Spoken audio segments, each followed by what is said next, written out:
नमस्कार दोस्तों, स्वागत है आपका हिंदी बुक इनसाइट चैनल पर, जहां मिलती है दुनिया की सबसे बेस्ट सेल्फ हेल्प और मोटिवेशनल किताबों की शानदार कहानियां और गहरी सीख, वो भी एकदम आसान और दिलचस्प अंदाज में। अगर आप अपनी सोच, पैसा और जिंदगी बदलना चाहते हैं तो आप बिल्कुल सही जगह पर हैं। चलिए शुरू करते हैं आज की किताब से सीखने का सफर। क्या सिर्फ सोचने से इंसान अमीर बन सकता है? क्या हमारे विचार ही हमारी किस्मत तय करते हैं? इन्हीं सवालों के जवाब देती है नेपोलियन हिल की क्रांतिकारी किताब थिंक एंड ग्रो रिच, जो सिर्फ एक किताब नहीं बल्कि एक मेंटल ब्लूप्रिंट है अमीरी और सफलता की ओर। नेपोलियन हिल ने 25 साल तक 500 से भी ज्यादा अमीर और सफल लोगों का इंटरव्यू लिया और उस रिसर्च से निकली ये किताब। इसमें बताया गया है कि पैसा कमाना सिर्फ मेहनत का खेल नहीं बल्कि सोच का खेल है। इस किताब ने लाखों लोगों की जिंदगी बदली है और आज हम जानेंगे कि ये हमारे साथ क्या कर सकती है। तो तैयार हो जाइए एक ऐसे सफर पर निकलने के लिए जहां सोच बदलते ही हालात बदलते हैं और जहां हर इंसान अपनी किस्मत खुद लिख सकता है। चलिए शुरू करते हैं थिंक एंड ग्रो रिच की ये गहरी लेकिन दमदार यात्रा हिंदी बुक इनसाइट के साथ। Chapter 1, desire. सोचिए, अगर किसी चीज को पाने की आपकी ख्वाहिश इतनी तेज हो जाए कि आप उसके लिए अपनी नींद, आराम और यहां तक कि अपनी पुरानी पहचान भी छोड़ने को तैयार हो जाए, तो क्या वो चीज मिल सकती है? यही तो है इस किताब की शुरुआत। ख्वाहिश से शुरुआत होती है सब कुछ। नेपोलियन हिल कहते हैं, सिर्फ ये चाह लेना कि मुझे पैसा चाहिए काफी नहीं है। ये तो ऐसे है जैसे कोई कहे, काश मुझे बारिश में भीगना पसंद होता लेकिन छाता लेकर ही बाहर निकले। मतलब ये कि जब तक आपकी चाहत जुनून में नहीं बदलेगी तब तक वो चाहत सिर्फ एक ख्वाब बनकर रह जाएगी। हिल एक कहानी बताते हैं। एडविन सी बार्न्स नाम का एक आम आदमी, जिसके पास ना पैसे थे ना पहुंच, लेकिन उसके दिल में एक जबरदस्त ख्वाहिश थी, थॉमस एडिसन के साथ काम करने की। अब सोचिए, उस दौर में एडिसन का नाम ही काफी था किसी को डरा देने के लिए, लेकिन बार्न्स डरा नहीं। उसके अंदर वो पागलपन था जो कहता है, कुछ भी हो जाए मैं करके दिखाऊंगा। वो बिना किसी इनविटेशन के, बिना प्लानिंग के एक ट्रेन में चढ़कर एडिसन के ऑफिस पहुंच गया। वहां उसने बोला, मैं आपके साथ काम करने आया हूं। अब यहां ध्यान देने वाली बात यह है कि बार्न्स के पास उस वक्त कोई काबिलियत का सबूत नहीं था, बस एक जिद थी, एक आग थी, डिजायर थी। एडिसन ने देखा उस लड़के की आंखों में वो जुनून जो बाकी लोगों के रिज्यूमे में भी नहीं था, और यही से शुरू होती है एक नई कहानी। बार्न्स कुछ ही सालों में एडिसन का बिजनेस पार्टनर बन गया। मतलब साफ है, अगर आपकी ख्वाहिश दिल से निकली हो और आप उस पर अटल रहो तो ब्रह्मांड भी आपको रास्ता दिखाने लगता है। लेकिन यह भी सच है कि हर ख्वाहिश कामयाबी नहीं बनती, क्योंकि ज्यादातर लोग चाहने के बाद हार मान लेते हैं। वो सोचते हैं कि बस सोच लिया, अब सब अपने आप हो जाएगा। लेकिन असली बदलाव आता है जब आप सिर्फ सोचे नहीं, उस सोच को अपनी हड्डियों तक उतार ले। चैप्टर 1 हमें सिखाता है कि अमीरी की शुरुआत किसी प्लान या पैसे से नहीं होती, वो एक जलती हुई आग से होती है जिसे आप अंदर महसूस करते हो। डिजायर यानी चाहत, वो पहली सीढ़ी है उस सफर की जो आपकी जिंदगी को पूरी तरह बदल सकती है। Chapter 2, faith. आपने सुना होगा, अगर तुम खुद पर यकीन नहीं कर सकते तो दुनिया भी तुम पर क्यों यकीन करेगी? यही बात थिंक एंड ग्रो रिच के दूसरे चैप्टर का दिल है, फेथ यानी आस्था। लेकिन यहाँ आस्था का मतलब किसी धार्मिक भावना से नहीं है, बल्कि खुद पर, अपने ख्वाबों पर और उस सोच पर यकीन रखने से है जो अभी तक सिर्फ आपके दिमाग में ही है। नेपोलियन हिल एक दिलचस्प बात कहते हैं, हर बड़ी कामयाबी 2 बार बनती है, पहले इंसान के दिमाग में, फिर हकीकत में। लेकिन इस सोच को असली शक्ल देने के लिए आपको खुद पर इतना भरोसा करना होगा जितना शायद किसी और ने कभी किया ही ना हो। अब सोचिए, कोई इंसान बार बार खुद से कहता है, मुझसे नहीं होगा, मैं काबिल नहीं हूं, मेरे नसीब में नहीं है, तो क्या वो कभी कुछ बड़ा कर पाएगा? बिल्कुल नहीं। फेथ का मतलब है खुद को बार बार ये यकीन दिलाना कि मैं कर सकता हूं, मैं लायक हूं, ये सपना मेरा है और मैं इसे पूरा करके रहूंगा। हिल एक तरीका बताते हैं ऑटो सजेशन का। हर दिन सुबह उठते ही और रात को सोने से पहले अपने ख्वाब को, अपनी मंजिल को, अपने गोल को खुद से बोलो। क्यों? क्योंकि जब आप बार बार कोई बात अपने अंदर डालते हो तो धीरे धीरे दिमाग उसे सच मानने लगता है, और जब दिमाग किसी बात को सच मान लेता है तो वो पूरे शरीर को उस दिशा में चलाने लगता है। फेथ का असली असर तब दिखता है जब आप सबसे मुश्किल हालात में भी हार नहीं मानते, जब सामने कुछ भी साफ नजर नहीं आ रहा होता, फिर भी आप चलते रहते हो, क्योंकि अंदर से एक आवाज आती है, मैं यकीन करता हूं ये मुमकिन है। बार्न्स की कहानी को याद करो। अगर उसके अंदर वो विश्वास न होता कि वो एडिसन के साथ काम करेगा तो शायद वो पहले ही ना सुनकर वापस लौट जाता। लेकिन फेथ ने उसे टिकाए रखा। फेथ ने उसके सपने को जिंदा रखा। इस चैप्टर की सबसे बड़ी सीख ये है, ख्वाहिश तो हर कोई करता है, लेकिन सिर्फ वही लोग उसे हकीकत में बदल पाते हैं जो अपने अंदर से कहते हैं, ये मेरा सपना है और मैं इसे पूरा कर सकता हूं। फेथ कोई जादू नहीं है, ये आपकी सोच की ताकत है, और अगर आपने अपने अंदर इसे जगा लिया तो आप जो चाहो वो बन सकते हो। चैप्टर 3, ऑटो सजेशन, आत्म संकेत। अब जरा रुकिए और खुद से एक सवाल पूछिए, आप अपने दिमाग से हर दिन क्या बातें करते हो? क्या आप खुद से कहते हो, मैं काबिल नहीं हूं, मेरे पास तो कोई रास्ता ही नहीं है, या फिर मेरे हालात कभी बदल नहीं सकते? अगर हां, तो यकीन मानिए आप खुद ही अपने रास्ते में सबसे बड़ी रुकावट बन चुके हो। और यही आता है इस किताब का तीसरा और बेहद दमदार चैप्टर, ऑटो सजेशन यानी आत्म संकेत। नेपोलियन हिल यहां पर एक ऐसी शक्ति की बात करते हैं जो हमारे पास पहले से ही है, लेकिन हम उसे ठीक से इस्तेमाल ही नहीं करते। हमारी खुद से की जाने वाली बातें, हर दिन हर पल हम अपने मन में जो दोहराते हैं, वही धीरे धीरे हमारी सोच बन जाती है, और हमारी सोच ही हमारे फैसले तय करती है। मतलब ये कि अगर आप रोज खुद से बोलते हो, मैं सफल हो सकता हूं, मैं अमीर बनूंगा, मेरा सपना सच होगा, तो एक समय बाद आपका दिमाग उस बात को सच मानने लगता है। और जब दिमाग मान लेता है तो रास्ता खुद ब खुद बनता चला जाता है। हिल कहते हैं, सिर्फ ख्वाहिश या विश्वास ही काफी नहीं, जब तक आप उन्हें बार बार अपने दिमाग में नहीं डालते।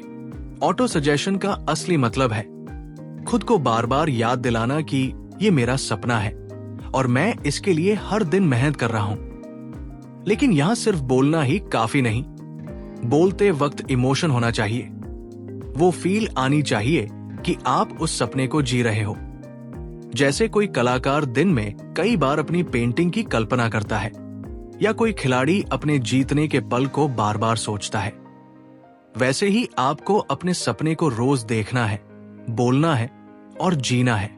ऑटो सजेशन एक तरह से दिमाग को प्रोग्राम करने की टेक्निक है, और जो लोग इसे सच में अपनाते हैं वो अपने डर, शक और आलस से ऊपर उठ जाते हैं। सोचिए, अगर आप हर दिन अपने दिमाग को खुद की ताकत, अपने सपनों और अपनी मंजिल की याद दिलाते रहो, तो एक समय बाद न आपका ध्यान भटकेगा, न हौसला डगमगाएगा। तो अगली बार जब आप खुद से बात करें तो ध्यान रखिए आप क्या कह रहे हो, क्योंकि वही शब्द, वही संकेत आपके कल को बना या बिगाड़ सकते हैं। चैप्टर 4, स्पेशलाइज्ड नॉलेज, विशेष ज्ञान। अब एक बात साफ समझ लो, सिर्फ ज्यादा पढ़ाई करना, कॉलेज डिग्रियां लेना या हर चीज का थोड़ा थोड़ा जानना आपको अमीर नहीं बनाएगा।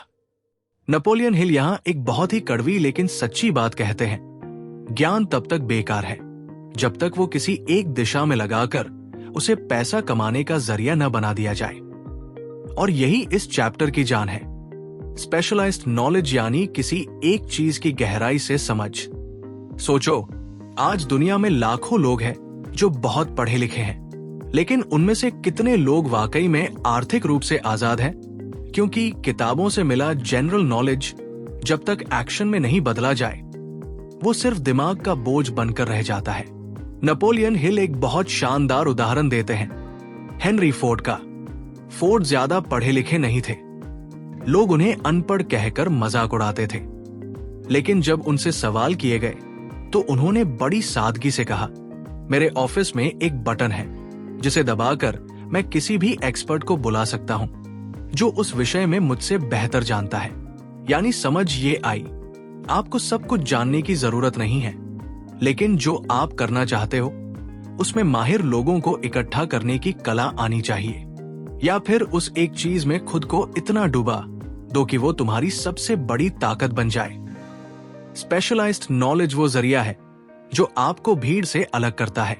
अगर सब लोग हर चीज थोड़ा थोड़ा जानते हैं और आप एक ही चीज में मास्टर हो, तो लोग आपके पास खुद चल कर आएंगे।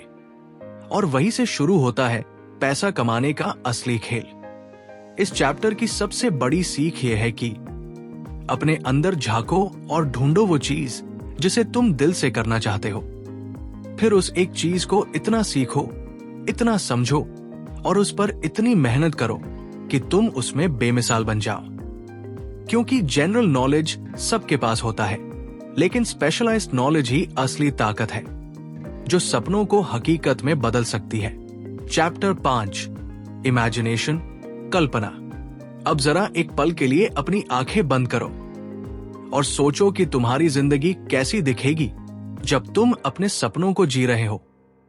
क्या तुम किसी बिजनेस को चला रहे हो, कोई आइडिया दुनिया के सामने ला रहे हो, या फिर एक ऐसी आजाद जिंदगी जी रहे हो जहां पैसा, वक्त और पहचान सब तुम्हारे पास है? अगर तुम ये देख पा रहे हो तो बधाई हो, तुमने थिंक एंड ग्रो रिच की सबसे ताकतवर चीज को छू लिया है, इमेजिनेशन यानी कल्पना। नेपोलियन हिल कहते हैं, सारी रचनाएं, सारे आविष्कार, सारी दौलत सबसे पहले किसी के दिमाग में एक विचार के रूप में ही जन्म लेते हैं। मतलब जो भी चीज आज तुम्हें दिखाई दे रही है वो पहले किसी की कल्पना में ही थी। बिजनेस आइडिया, प्रोडक्ट डिजाइन, पैसा कमाने की स्ट्रेटजी, ये सब बाहर से नहीं आते, ये अंदर से पैदा होते हैं। उस इंसान की सोच से जिसने कभी कुछ ऐसा देखा जो अभी दुनिया में नहीं था। हिल 2 तरह की कल्पना का जिक्र करते हैं, सिंथेटिक इमेजिनेशन और क्रिएटिव इमेजिनेशन। सिंथेटिक का मतलब होता है जो पहले से मौजूद चीजों को जोड़कर कुछ नया बनाना, जैसे किसी पुरानी चीज को नए तरीके से पेश करना। और क्रिएटिव का मतलब है कुछ ऐसा सोच लेना जो पहले कभी किसी ने सोचा ही नहीं था। अब बात यह है कि दोनों ही शक्तियां हमारे अंदर है। फर्क सिर्फ इतना है कि ज्यादातर लोग अपनी इमेजिनेशन को बंद कर चुके हैं। हम प्रैक्टिकल बनने की इतनी कोशिश करते हैं कि सपने देखना ही छोड़ देते हैं।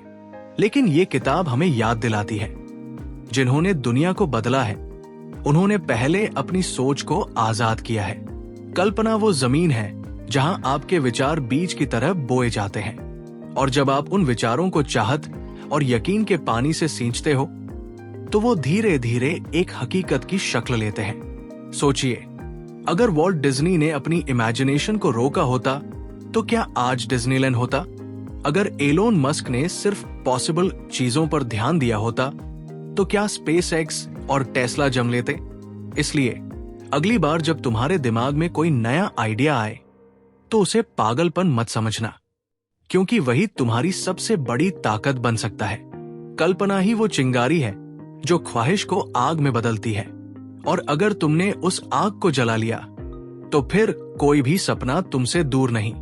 चैप्टर 6, ऑर्गेनाइज्ड प्लानिंग, संगठित योजना।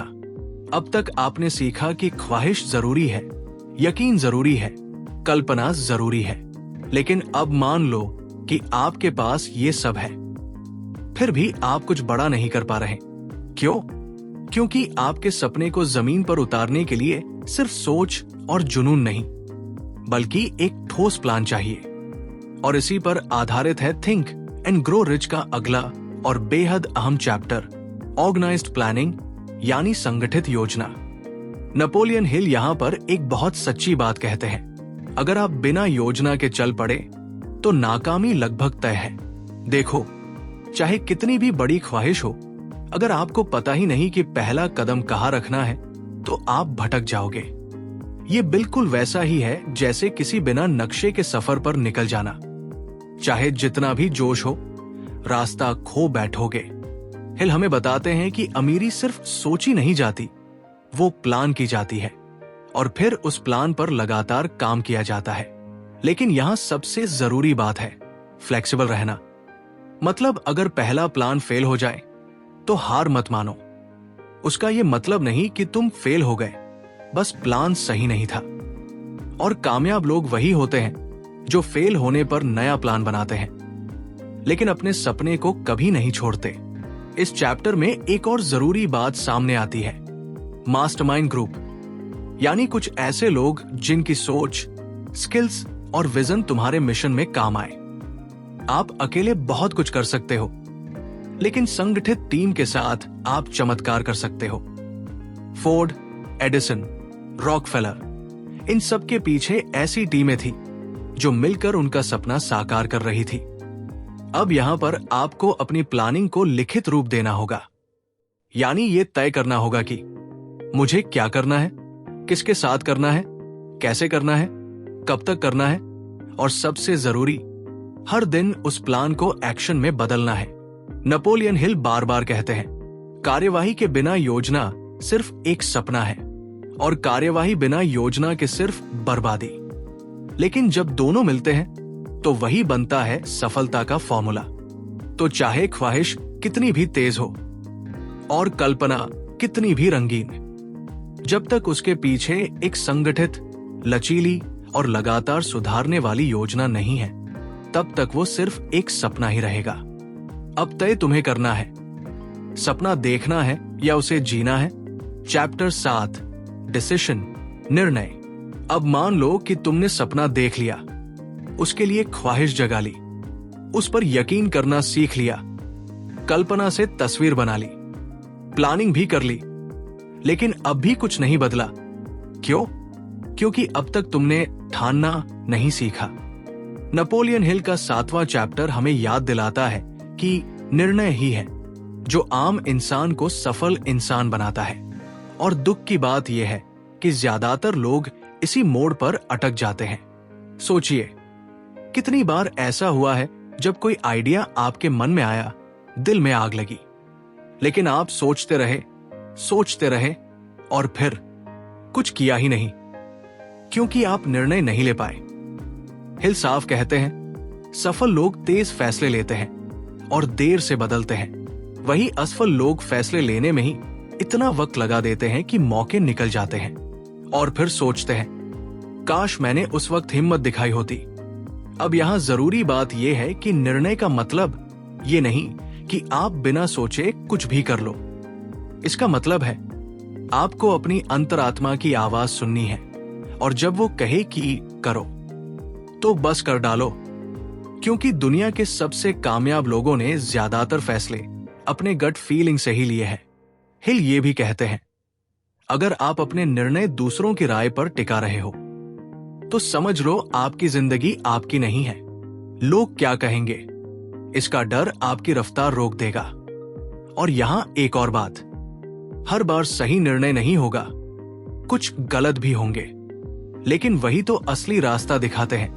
गलत फैसले इंसान को तोड़ते नहीं, गढ़ते हैं। नेपोलियन हिल की एक लाइन सीधी दिल पर लगती है, निर्णय की ताकत रखने वाले लोग ही इतिहास लिखते हैं, बाकी लोग सिर्फ पढ़ते हैं। तो अब जब अगली बार कोई सपना तुम्हारे सामने खड़ा हो तो उसे यूं ही मत देखो, फैसला लो, पहला कदम उठाओ, क्योंकि जब तक तुम तय नहीं करते तब तक कुछ भी तय नहीं होगा। चैप्टर 8, परसिस्टेंस, दृढ़ निश्चय। चलो अब एक सच्चाई से रूबरू होते हैं। सपने देखना आसान है, प्लान बनाना भी आसान है, फैसला लेना थोड़ा मुश्किल है, लेकिन जो सबसे मुश्किल है वो है टिके रहना। नेपोलियन हिल का ये चैप्टर उसी की बात करता है। परसिस्टेंस यानी डटे रहना, हार मानने से इनकार कर देना। देखो, जब आप कोई बड़ा सपना लेकर चलना शुरू करते हो तो शुरुआत में सब कुछ बहुत अच्छा लगता है, जोश होता है, उम्मीदें होती है, मन में उड़ान होती है। लेकिन जैसे ही मुश्किलें सामने आती है, ज्यादातर लोग धीरे धीरे रुक जाते हैं, कुछ बहाने बना लेते हैं और फिर कह देते हैं, शायद ये मेरे बस की बात नहीं थी। और यही वो पल होता है जहां कामयाब लोग और आम लोग अलग रास्ते पकड़ते हैं। नेपोलियन हिल बार बार कहते हैं, परसिस्टेंस ही वो गुण है जो इच्छा को हकीकत में बदलता है। मतलब अगर आपने ठान लिया है और आप बिना रुके, बिना थके उस राह पर चलते जा रहे हो, तो देर हो सकती है लेकिन मंजिल जरूर मिलेगी। इस चैप्टर में एक बेहद पावरफुल उदाहरण है। एक शख्स जो सोने की खदान में खुदाई कर रहा था। उसने दिन रात मेहनत की लेकिन कुछ नहीं मिला। थककर उसने खुदाई बंद कर दी और अपने सारे औजार बेच दिए। नए आदमी ने वही जगह से खुदाई शुरू की। सिर्फ 3 फीट खुदाई के बाद सोना निकल आया। यानी क्या? पहले वाला इंसान 3 फीट पहले हार मान गया। अब सोचो, कहीं तुम भी तो ऐसे ही नहीं रुक रहे? कहीं तुम भी अपने ही ख्वाबों से कुछ कदम पहले मुड़ तो नहीं गए? हिल कहते हैं, दृढ़ निश्चय एक आदत है। हर दिन जब आप अपने लक्ष्य की तरफ एक कदम और बढ़ाते हो, जब आप खुद को कहते हो कि मैं नहीं रुकूंगा, तो ये आदत आपकी पहचान बन जाती है। और याद रखो, दुनिया कभी हारने वालों की कहानियां नहीं सुनती। दुनिया सिर झुकाकर चलने वालों को नहीं पहचानती। दुनिया उन्हीं को याद रखती है जो गिर कर भी उठते हैं और तब तक चलते रहते हैं जब तक जीत ना मिल जाए। तो अगर सच में कुछ बड़ा करना है तो खुद से वादा करो, मैं रुकूंगा नहीं, झुकूंगा नहीं, और जब तक पाऊंगा नहीं तब तक छोड़ूंगा नहीं। Chapter 9, power of the mastermind, mastermind की शक्ति। अब जरा सोचो, अगर एक बल्ब से एक कमरा रोशन हो सकता है तो कितने बल्बों से एक शहर चमक सकता है? नेपोलियन हिल इस अध्याय में हमें बताते हैं एक ऐसी ताकत के बारे में जो अकेले इंसान के बस की बात नहीं, बल्कि कुछ खास लोगों के साथ जुड़ने से पैदा होती है। इसे कहते हैं मास्टरमाइंड ग्रुप, यानी सोच की साझा शक्ति। अब बात यह है कि दुनिया में जितनी भी बड़ी कामयाबी की कहानियां हैं, उनमें एक चीज कॉमन मिलती है। सफल लोगों ने खुद से बेहतर सोचने वालों को, सलाह देने वालों को और चुनौती देने वालों को अपने आसपास रखा। फोर्ड अकेले नहीं थे, उनके पास इंजीनियर्स थे, मैनेजर्स थे, इनोवेटर्स थे। एडिसन अकेले नहीं थे, उनका पूरा रिसर्च ग्रुप था जो हर दिन उनके आइडिया पर काम करता था। नेपोलियन हिल कहते हैं, जब 2 या 2 से अधिक लोग एक लक्ष्य के लिए मिलकर सोचते हैं तो वो मिलकर एक नई मानसिक ऊर्जा पैदा करते हैं जो अकेले किसी एक के पास नहीं होती। अब जरा सोचो, अगर आप अकेले अपने सपनों को लेकर लड़ रहे हो तो हिम्मत टूटना आसान है, दिशा भटकना आम बात है। लेकिन अगर आपके साथ 2-3 ऐसे लोग हैं जो आपके गोल को समझते हैं, आपको पुश करते हैं, जरूरत पड़ने पर आईना दिखाते हैं, तो आपकी रफ्तार कितनी तेज हो सकती है। मास्टरमाइंड का मतलब है विचारों की साझेदारी, एक दूसरे के अनुभवों से सीखना, कमजोरी में सहारा बनना और सफलता में एक दूसरे का जोश बढ़ाना। हिल यहां एक गहरा रहस्य बताते हैं कि जब 2 दिमाग मिलते हैं तो एक तीसरी अदृश्य शक्ति जन्म लेती है जो दोनों के सोच से कहीं ज्यादा ताकतवर होती है। उसी को कहते हैं मास्टरमाइंड की असली शक्ति। तो अब सवाल उठता है, क्या आपके पास ऐसा कोई ग्रुप है, कोई दोस्त, कोई मेंटर, कोई साथी जो सिर्फ आपकी हाँ में हाँ न मिलाए बल्कि जरूरत पड़ने पर आपकी सोच को ऊंचा उठाए? अगर नहीं तो सबसे पहले उस टीम को बनाओ, क्योंकि ये सफर जितना तुम्हारा है उतना ही जरूरी है कि उसमें सही लोग तुम्हारे साथ हों। Chapter 10, the mystery of sex transmutation, sex transmutation का रहस्य। अब तक आपने पैसे कमाने की बात पढ़ी, सोच की ताकत समझी, योजना बनाई और डटे रहने का हुनर सीखा। लेकिन अब बात एक ऐसी ऊर्जा की है जिसे ज्यादातर लोग या तो गलत समझते हैं या बिल्कुल नजरअंदाज कर देते हैं। नेपोलियन हिल इस चैप्टर में एक ऐसा रहस्य खोलते हैं जो पहली बार सुनने में चौंकाता है। सेक्स ट्रांसम्यूटेशन यानी यौन ऊर्जा का रूपांतरण। अब रुकिए, यहां सेक्स शब्द सिर्फ शारीरिक संबंध तक सीमित नहीं है। हिल इसे एक जबरदस्त रचनात्मक और मानसिक ऊर्जा के रूप में देखते हैं। एक ऐसी ताकत जो अगर सही दिशा में मोड़ दी जाए तो इंसान को औसत से महान बना सकती है। सोचिए, यही ऊर्जा है जो एक इंसान को प्रेम करने, जुड़ने, बनाने और महसूस करने की ताकत देती है। लेकिन ज्यादातर लोग इसे सिर्फ भौतिक सुख तक सीमित रखकर उसकी असली ताकत को कभी जान ही नहीं पाते। हिल कहते हैं, इतिहास में जितने भी महान कलाकार, बिजनेसमैन, इनोवेटर हुए हैं, उनकी सफलता के पीछे सिर्फ दिमाग नहीं था, बल्कि एक गहरी, भावनात्मक और ऊर्जावान भावना थी, जिसे उन्होंने अपने काम, सोच और रचनात्मकता में बदल दिया। इसे ही कहते हैं सेक्सुअल एनर्जी को हायर पर्पस में बदलना। जब आप इस ऊर्जा को सिर्फ इच्छा पूर्ति के लिए न इस्तेमाल करके अपने सपने, अपने विजन, अपनी कला, अपने मिशन में लगा देते हो, तो वही ऊर्जा आपको वो ताकत देती है जो किसी किताब में नहीं मिलती। और यहां एक और बात, जब आप किसी से सच्चा प्यार करते हो या आपके जीवन में कोई ऐसा व्यक्ति होता है जो आपको भावनात्मक तौर पर ऊंचा उठाता है, तो वो प्रेम भी इस ऊर्जा को ट्रांसफॉर्म करने में मदद करता है।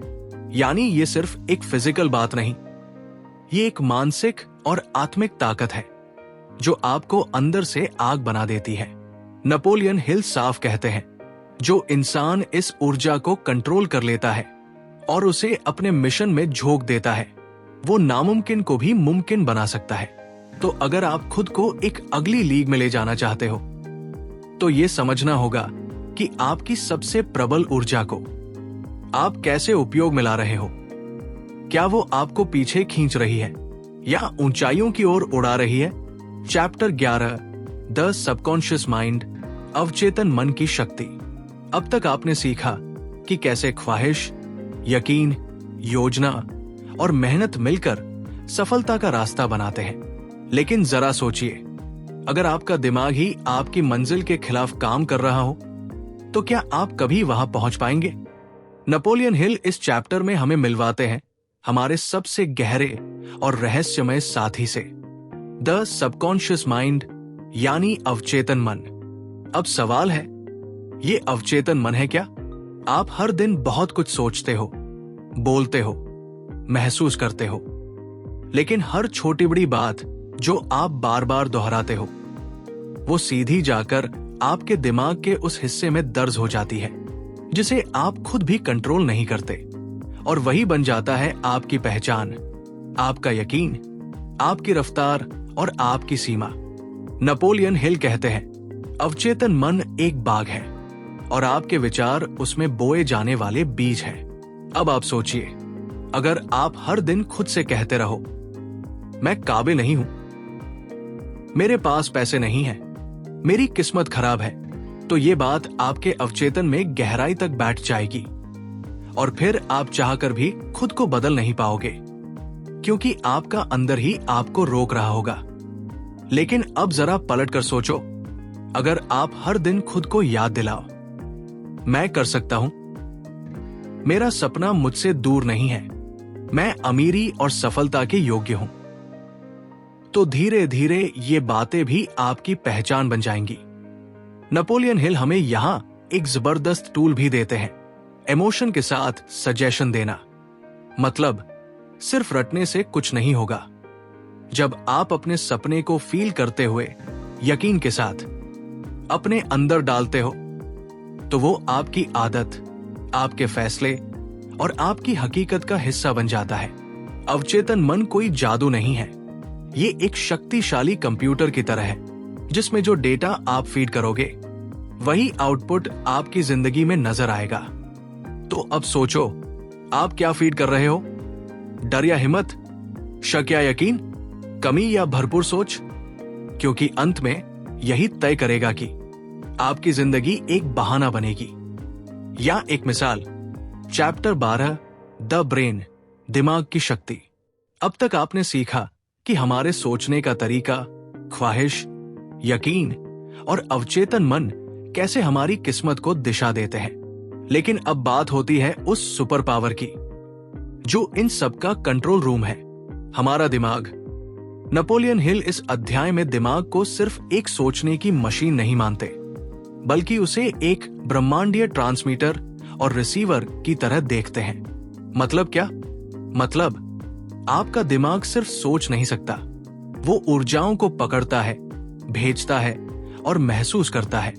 और जब ये दिमाग भावना, इच्छा, विश्वास और कल्पना जैसी ताकतों से जुड़ता है, तब वो सिर्फ सोचता नहीं, वो रचने लगता है। हिल कहते हैं कि हमारा दिमाग एक ऐसी रेडियो स्टेशन की तरह है जो हर वक्त ब्रह्मांड में फैले विचारों को पकड़ता है।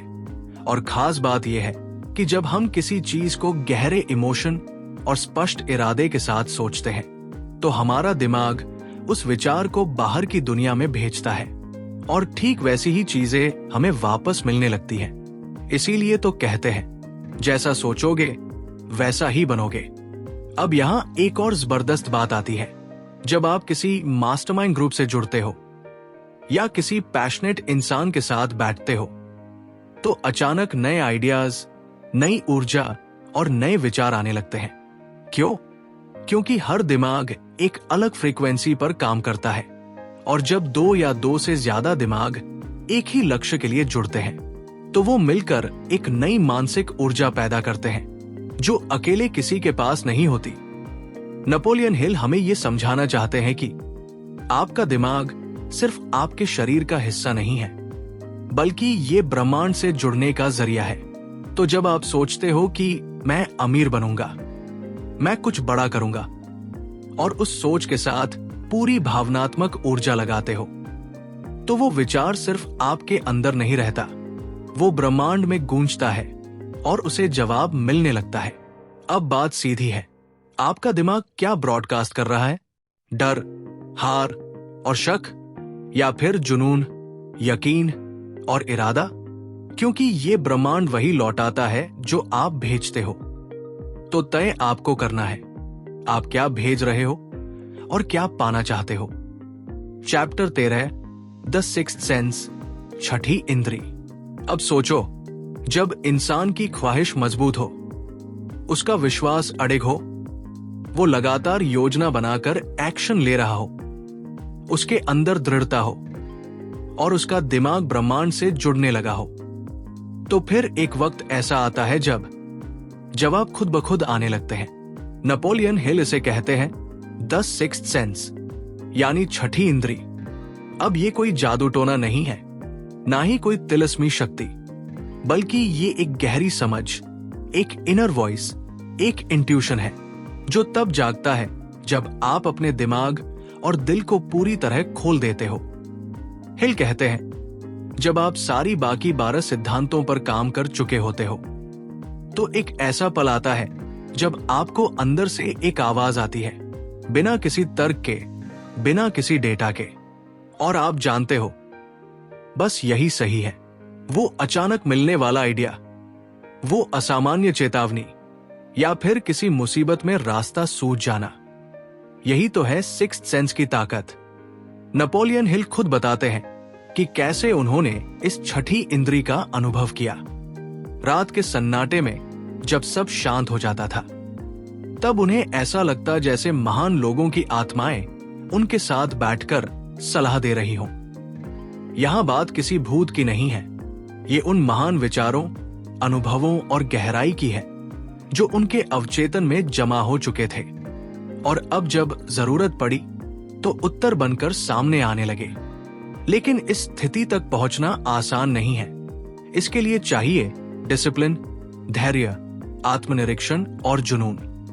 आपको खुद को इतना ट्रेन करना पड़ता है कि आपका मन शोर से निकलकर शांति में प्रवेश कर सके। छठी इंद्री आपके भविष्य की झलक देती है, वो आपको गिरने से पहले चेतावनी देती है, और कभी कभी वो सपनों को सच करने वाला सबसे बड़ा सूत्र बन जाती है। तो अगर आप हर दिन खुद को बेहतर बनाने में लगे हो, अपने विचारों को साफ कर रहे हो, दूसरों की सलाह सुनते हुए अपने अंदर की आवाज भी सुन पा रहे हो, तो यकीन मानो एक दिन सिक्स्थ सेंस खुद चलकर आपके पास आएगी। और तब आप सिर्फ सोचेंगे नहीं, आप सटीक देखना शुरू कर दोगे। तो दोस्तों, अब सवाल ये नहीं है कि क्या ये किताब काम करती है या नहीं। सवाल ये है, क्या आप वाकई अपने सपने के लिए तैयार हो? क्योंकि थिंक एंड ग्रो रिच सिर्फ एक किताब नहीं है, ये एक रोड मैप है। सोच से अमीरी तक, डर से यकीन तक और ख्वाब से हकीकत तक। नेपोलियन हिल ने जो रास्ता दिखाया है वो उन लाखों लोगों ने अपनाया है जिन्होंने अपने नाम की मिसाल बना दी। लेकिन एक बात याद रखो, सिर्फ जान लेने से कुछ नहीं होता, करने वाले ही अपनी किस्मत बदलते हैं। अब ये आप पर है, क्या आप इन 13 सिद्धांतों को अपनी सोच, अपने दिन और अपनी आदतों में उतारने के लिए तैयार हो? अपने ख्वाब को सिर्फ सोचो मत, उसके लिए चलना शुरू करो। सिर्फ बातें मत दोहराओ, हर दिन एक नया कदम उठाओ। और सबसे जरूरी, अपने आप पर यकीन रखो जब तक दुनिया भी मजबूर न हो जाए आपकी जीत को मानने के लिए। अगर इस वीडियो ने आपके सोचने का तरीका थोड़ा भी बदला हो तो इस बदलाव को आगे फैलाइए। वीडियो को लाइक करें, शेयर करें उन दोस्तों से जो आज भी अपने सपनों को दूर समझते हैं, और सब्सक्राइब करें हिंदी बुक इनसाइट, जहां हम सिर्फ किताबें नहीं पढ़ते, हम सोच बदलते हैं। नीचे कमेंट करके हमें बताइए कौन सा चैप्टर आपको सबसे ज्यादा छू गया और अगली कौन सी किताब आप सुनना चाहते हैं। याद रखो, आपकी सोच ही आपकी सबसे बड़ी दौलत है। बस अब वक्त है सोच को अमीरी में बदलने का। मिलते हैं अगले वीडियो में, तब तक के लिए सोचिए बड़ा, कीजिए पक्का और बनाइए खुद की कहानी।